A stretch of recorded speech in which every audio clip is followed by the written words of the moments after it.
வணக்கம். கில்லி, பம்பரம், கோலி எங்கள் ஊர்லலாம் நான் நிறைய விளையாடி அந்த ஒரு பாத்திரத்தில், மண் பாத்திரத்தில் ஒழிச்சு வேற எடுத்துடக்கூடாதுன்னு அதை பண்ணி ஒரு படம் பண்ணியிருக்காங்க. அந்த டைட்டில் கொடுக்கும்போது நான் சொன்னேன், சார் இது எனக்கு ரொம்ப பிடிச்ச டைட்டிலாக இருக்கு, ரொம்ப நல்லா இருக்கு அப்படின்னு சொன்னேன். டைரக்டர் இல்லை சார் அந்த மாதிரி கதை அப்படின்னு சொன்னார். இந்த ட்ரெய்லர் பார்க்கும்போது மிக அற்புதமான ஒரு படமாக இருக்கு, மிக நல்ல படமாக இருக்கு. முந்தா நாள் கூட இப்போ ஒரு படம் அந்த மாதிரி ஆடியோ ஃபங்க்ஷன் ரொம்ப நல்லா இருந்துச்சு. அதே மாதிரி ரொம்ப டைரக்டர் உண்மையில சூப்பர் சார், ரொம்ப நல்லா பண்ணிருக்கீங்க. சின்ன பட்ஜெட்லாம் சொல்லாதீங்க, மிகப்பெரிய படமா இருக்கு. ஏன்னா மலேசியா ஃபுல்லா ரொம்ப கிராண்டியரா இருக்கு. அதே மாதிரி இங்க நம்ம ஊர்ல எடுத்தது எல்லாமே ரொம்ப உணர்வு பூர்வமா, உணர்ச்சி பூர்வமா இருக்கு. ஆக மொத்தம் இந்த படம் மிகப்பெரிய வெற்றி அடையும். நிச்சயமா ரொம்ப நல்ல படம் பண்ணிருக்கீங்க. அந்த படத்துல நடிச்ச ஹீரோக்கள் எல்லாமே நல்லா நடிச்சிருக்காங்க. வந்திருக்காங்களா? நல்லா நல்லா பண்ணிருக்கீங்க. குறிப்பா தமிழ் யாரு சூப்பர், தமிழுக்கு நான் அடிமை. எல்லாருமே நல்லா பண்ணுவீங்க, ரொம்ப சந்தோஷம். குறிப்பா ஹீரோயினை ரொம்ப அழகா இருக்காங்க, ரொம்ப நல்லா பண்ணிருந்தாங்க. யதார்த்தமா இருக்கு. ஒரு ரேவதி மேடம் மாதிரி முகத்துல ரியாக்ஷன்லாம் பண்ணிருந்தாங்க. உட்காருங்க உட்காருங்க, ரொம்ப நல்லா வருவீங்க நிச்சயமா. இந்த படத்தோட டைரக்டர் ரொம்ப நல்லா வருவாரு, ரொம்ப மிக மிக மிக மிக பெரிய இடத்துக்கு வருவாரு. அது ஒரு படம் தயாரிக்கிறது எவ்வளவு கஷ்டம் இப்போ சார் பேசிட்டு இருக்கும்போது சொன்னாங்க. படம் பண்றது எல்லாத்தையும் வித்துட்டு ஒண்ணுமே இல்லாம அனாதமா நிக்கிறது தான் ஒரு தயாரிப்பாளர் ஆகிற ஒரு சூழ்நிலை. அந்த சூழ்நிலையை மாற்றி இந்த படம் ஒரு கமர்ஷியல் படமா, மிகப்பெரிய வெற்றி படமா அமைச்சிருக்காரு. இந்த படம் ட்ரெய்லர் பார்க்கும்போது படம் பார்க்கணும்னு தோணுச்சு. அப்புறம் சாங் எல்லாம் பார்க்கும்போது ஏதோ கண்ணுல லைட்டா ஒரு ஈரம் வந்துட்டு போச்சு. அனல ஈரம் வந்துட்டு போச்சு. எல்லாருக்கும் வந்துச்சாரு, எல்லாருக்கும் வந்துச்சு, வந்திருக்கும். ஏன்னா அந்த ஒரு நல்ல படம் நமக்கு கொடுத்துட்டாங்க. அது நிச்சயமா படம் நல்ல முறையில நீங்க கொண்டு வரணும். அந்த படத்தை கொண்டு வர, அதாவது ஒரு படம் பண்றது ஒரு பூஜை போடுறது கல்யாணம் பண்ற மாதிரி, புருஷன் பண்ற கல்யாணம் பண்ற மாதிரி. அதுக்கப்புறம் எல்லாம் பண்றது தேனில அது மாதிரி. அதுக்கப்புறம் பாத்தீங்கன்னாக்க ட்ரெய்லர் வெளியிட மஞ்சள் நீராட்டு விழா. இந்த மஞ்சள் நீராட்டு விழா நல்லபடியா முடிஞ்சதுக்கு அப்புறம் குழந்தை பிரசவம், அந்த பிரசவம் நல்ல முறையில கொண்டு வரணும். நல்ல டாக்டரை வச்சு ஒரு நல்லவங்க முன்னாடி இந்த படத்தை மிகப்பெரிய வெற்றி பெற்று ஒரு மிகப்பெரிய ஒரு ரேஞ்சில் வரணும் அப்படின்னு இந்த இடத்துல நான் வாழ்த்துறேன். வந்திருக்க அன்பு சகோதரர் கஞ்சாகரப் அவர்கள் ரொம்ப அமைதியா இருக்காங்க, ரொம்ப நல்லா பண்ணியிருக்காரு. அவரு ஒரு நல்ல மனிதருங்க. அவர்லாம் பார்க்கும்போது எனக்கு உண்மையிலே ரொம்ப சந்தோஷம். இந்த மாதிரி ஒரு தமிழ் நடிகர் ஒரு ஸ்கூல், அவங்க கிராமத்தில் ஒரு ஸ்கூல் ஆரம்பிச்சு ஃப்ரீயா கொடுக்கணுங்கிற ஒரு நல்ல எண்ணம். நாளைக்கு பெருந்தலைவர் காமராஜர் ஒரு பிறந்த நாள். இவரும் ஒரு காமராஜர் வழியில வந்திருக்கார். உண்மையிலே அவருக்கு ஓங்கி கை தட்டலாம். ஏன்னா படிப்பு எங்க இருக்கோ அவன் கண்டிப்பா ஜெயிச்சிருவான். நான் படிக்கவே இல்லைங்க, அது வேற. நான் சண்டை படிச்சுக்கிட்டேன். அதனால படிப்பு இவரு கூட படிச்சிருக்க மாட்டாருன்னு நினைக்கிறேன். ஆனா அவர் கல்யாணம் பண்ண போட்டு டாக்டர். ஏன்னா அவர் மனசு.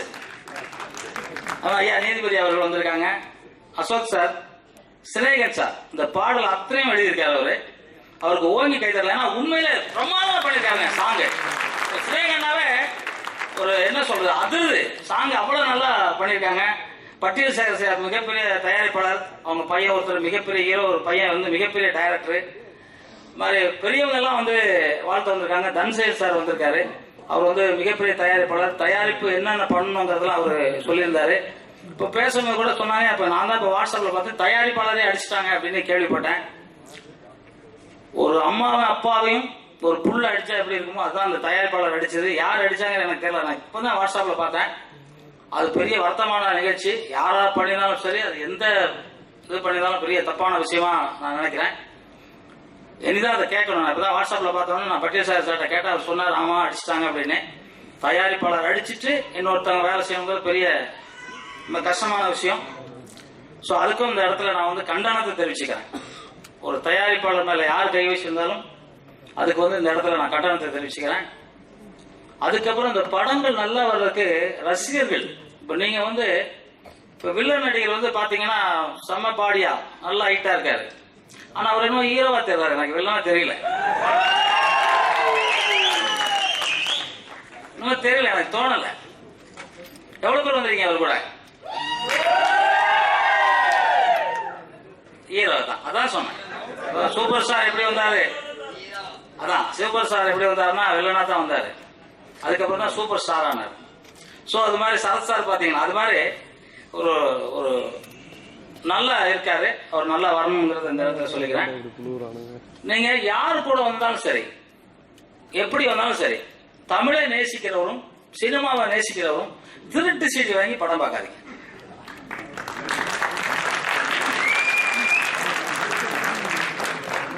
ஏன்னா தமிழ்நாட்டில் மட்டும்தாங்க திருட்டு சீட் இருக்குது. கேரளாவில் கிடையாது, கர்நாடகாவில் கிடையாது, ஆந்திராவில் கிடையாது. நம்ம எங்க வாங்கி பார்க்கணும்? காசு கொடுத்து வாங்கி பார்க்கலாம். ஒரு மாசம் கழிச்சா டிவியில ஃப்ரீயா போடுறாங்க, பார்த்துடலாம். அதுக்கு முன்னாடி இன்னொரு வருஷம் ஒரு மாசம் ரிலீஸ் ஆகலன்னு நினைச்சீங்க. எவ்வளவு பேர் உழைப்பு பாருங்க, எவ்வளவு பேர் உழைப்பு. திருட்டு சீடி வாங்கி விற்கிறவன் பெரிய மாட மாளிகை கட்டிக்கிட்டு இருக்கான். படம் எடுக்கிறவங்க வாடகை வீட்டில் எங்கேயோ ஒரு பக்கம் ஓரமா போய் பார்த்தேன். நான் ஓட்டு கேட்கும் போது எங்களுக்கு தெரியும் அவங்க கஷ்டம் என்னன்னு. அது சத்தியமா திருட்டு சீடி பார்க்காதீங்க. இந்த படம் மிகப்பெரிய வெற்றி அடைய எல்லாம் வல்ல இறைவனையும், இங்க கூடியிருக்க மிகப்பெரிய ஜாம்பவர்களையும், இங்க கூடியிருக்க அன்புக்குரிய ரசிகர் மக்களையும், அன்புக்குரிய தமிழர்களையும் உங்களை கேட்டு விடைபெறுவோம். தமிழ் வாழ்க, தமிழ் வெல்க, தமிழ் வெல்க, தமிழ் வெல்க, தமிழன் வெல்க. அனைவருக்கும் வணக்கம். எப்படி இருக்கீங்க? நல்லா இருக்கீங்களா? Okay, super. வில்லன் அவர்களுக்கு வாழ்த்துக்கள் ஃபர்ஸ்ட். ஏன்னா அதோட கஷ்டம் என்னன்னு எனக்கு தான் தெரியும். ஹீரோ கூட நடிச்சிடலாம், ரியாக்ஷன்ஸு ஜாலியாக இருக்கும், பாட்டு, டான்ஸு, ரொமான்ஸு. பட் வில்லனா நடிக்கும் போது வந்து அதாவது உள்ள இருக்கிற என்ன சொல்லுவாங்க, வில்லன்கிறத நம்மளோட உடம்புக்குள்ள இருக்கிற ஒரு நெகட்டிவான ஒரு விஷயம் தான். அதை வெளியே கொண்டு வந்து வெளியே காட்டுறதுங்கிறது அவ்வளவு சாதாரண விஷயம் இல்லை. அது பாலா சார் மாதிரி ஒரு லெஜண்ட் வந்து என்கிட்ட இருந்து வெளியே கொண்டு வந்தாங்க. பட் அதை பண்ணும்போது நம்மளே அறியாம இதாயிருவோம், ஒரு அந்த கேரக்டராகவே மாறக்கூடிய சூழ்நிலை இதெல்லாம் வரும். ஸோ ஒரு மேலும் மேலும் அந்த எக்ஸ்பீரியன்ஸ் கொஞ்சம் கொஞ்சமாக கெயின் பண்ணிட்டு இன்னும் நல்ல நல்ல படங்கள் பண்ணணும்னு வாழ்த்துக்கிறேன். ஏன்னா இப்பயே கொஞ்சம் க்ரௌடெல்லாம் சேர்த்துட்டாரு அவர், அதனால வாழ்த்துக்கிறேன். இந்த படம் வந்து ரொம்ப மலேசியாவில் நல்ல ஒரு பார்க்குற நல்ல ஒரு நல்ல கவர்ச்சியாக இருக்கு. படம் வந்து கண்டிப்பாக வந்து நல்ல சின்ன பட்ஜெட்னு சொல்லாதீங்க சார், ஓரளவுக்கு நல்ல கமர்ஷியல் பட்ஜெட் மாதிரி இருக்கு. பசங்களும் நல்லா பண்ணியிருக்காங்க, டான்ஸ் சரி, அவங்க ஹீரோயின் எல்லாருமே நல்லா பண்ணியிருக்காங்க. வாழ்த்துக்கள். இப்போ உள்ள சூழ்நிலையில் படம் பண்ணுறதுக்கு ஒரு ப்ரொடியூசர் வர்றதே ரொம்ப கஷ்டம். அந்த மாதிரி ஒரு ப்ரொடியூசர் வந்து இந்த படங்கள் பண்ணியிருக்கீங்க.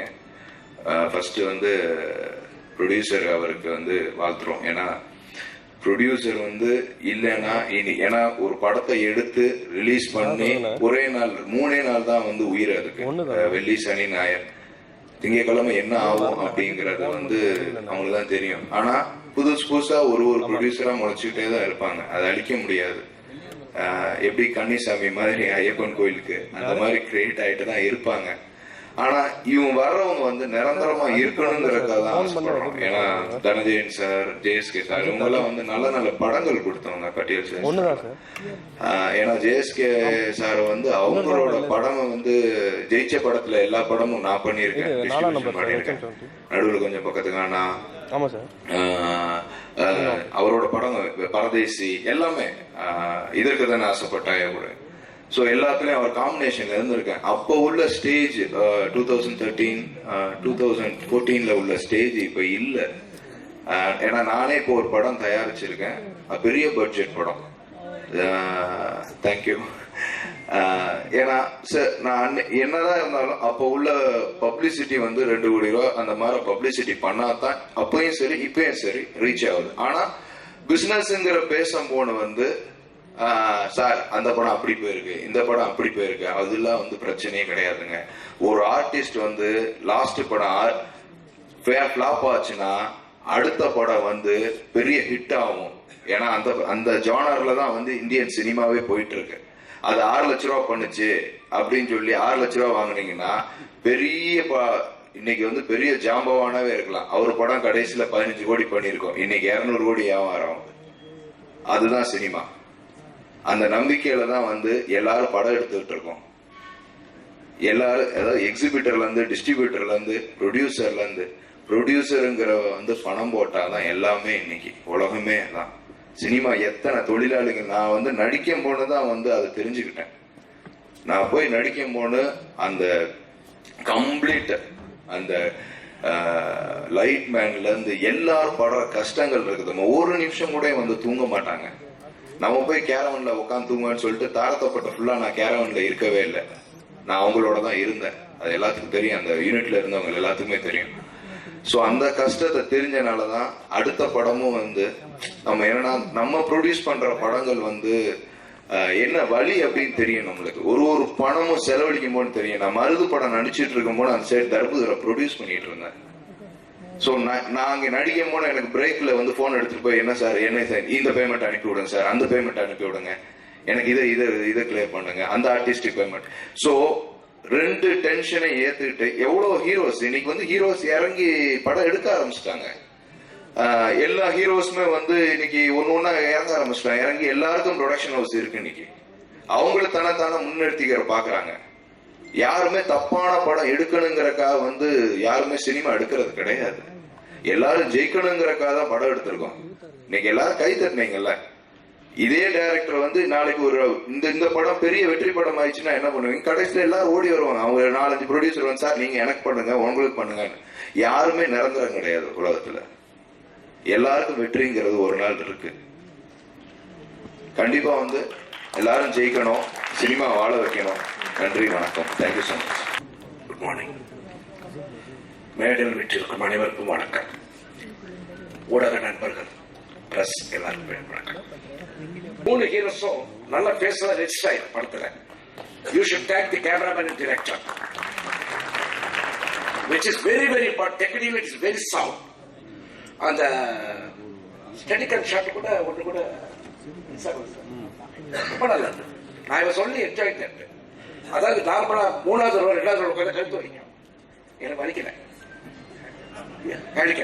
அதனால எல்லாம் ஸ்டெடியா இருக்கும். பியூட்டிஃபுல். ஓகே, அது டெக்னிக்கலா. அடுத்தது ஹீரோஸ் வந்து நிஜமா நல்லா எஸ்டாப்ளிஷ் ஆயிருக்காங்க. You should take cameraman director. Okay, அப்புறம் ஹீரோயினை பத்தி பேசணும். ஜாகோர் தங்க அழகா இருக்காங்கன்னு சொன்னாங்க.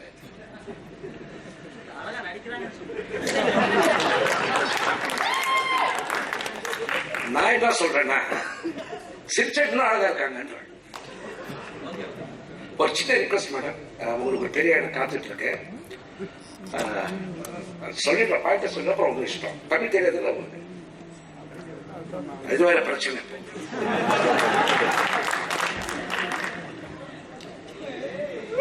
என்ன கரெக்டா? இப்ப நான் எப்படி எக்ஸ்பிளைன் பண்றது?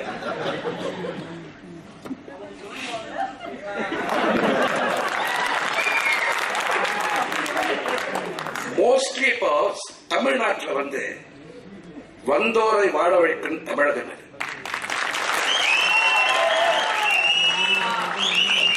இங்க இருக்கிற ஒவ்வொரு ஆர்டிஸ்ட், பெரிய ஆர்டிஸ்டும் வெளி மாகாணத்தை சேர்ந்தவங்க தான். புரியுதாமா? ஆகையினால ஒரு சின்ன ரிக்வெஸ்ட், நீங்க எல்லாம் இங்க வந்து வாழறீங்க, எங்களையும் கொஞ்சம் வாழ விடுங்க. எப்படி தெரியுமா? ஒரு பெரிய ஸ்டார் ஐட்டம் இருக்கு, பெரிய பெரிய ப்ரொடியூசர் தலஜாய் சார் தெரியும். அந்த ஹேர் ட்ரெஸ்ஸரு, அப்புறம் மேக்கப் உமனு, அந்த எக்ஸ்ட்ரா அசிஸ்டன்ஸ் ஒரு 5-6 பேர் வராங்க. ஒரு 60 லட்சம் அவசர செலவு படத்துக்கு. அதை தயவு செஞ்சு நீங்க பண்ணாதீங்க ப்ளீஸ். நீங்க வளர்த்து இங்க இருக்கிற தமிழர்கள் தான் பாம்பேல, கர்நாடகாவில் எல்லாத்தையும் டெக்னீஷியன் டாப் லெவல்ல இருக்காங்க. நீங்க அங்கிருந்து கூப்பிட்டு வரீங்க. அதனால நீங்க தயவு செஞ்சு அது பண்ணாங்க. சின்ன ரிக்வெஸ்ட். ஓகே, அப்புறம் என் பிள்ளைய கான்ஷியஸ் கொடுக்காம போறீங்க, அது ஒரு பயமா இருக்கு. ஸோ ஆக தமிழ்நாட்டில் வந்து வாழ்ந்துறீங்க, தமிழர்களுக்கு முக்கியத்துவம் கொடுத்து இங்க இருக்கிற technicians, backup man, hair dresser, ஏன்னா அவங்களுக்கு சான்ஸ் கொடுங்க.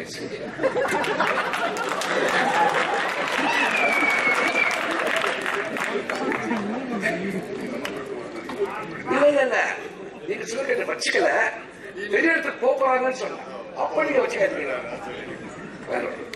இதுக்கு மேல அதிகமா பேசினா ரொம்ப கான்ட்ரவர்சி ஆயிடும். எனக்கு ரொம்ப பிடிச்சிருக்கு ஷார்ட்ஸ், அப்புறம் ஃப்ரேமிங். சார் ஃப்ரேமிங் நீங்க தான் சொன்னீங்களா? இது டெக்னிக்கலா I can appreciate to high. Okay, இந்த படம் மிகப்பெரிய வெற்றியாக வாழ்த்துக்கிறேன். நன்றி.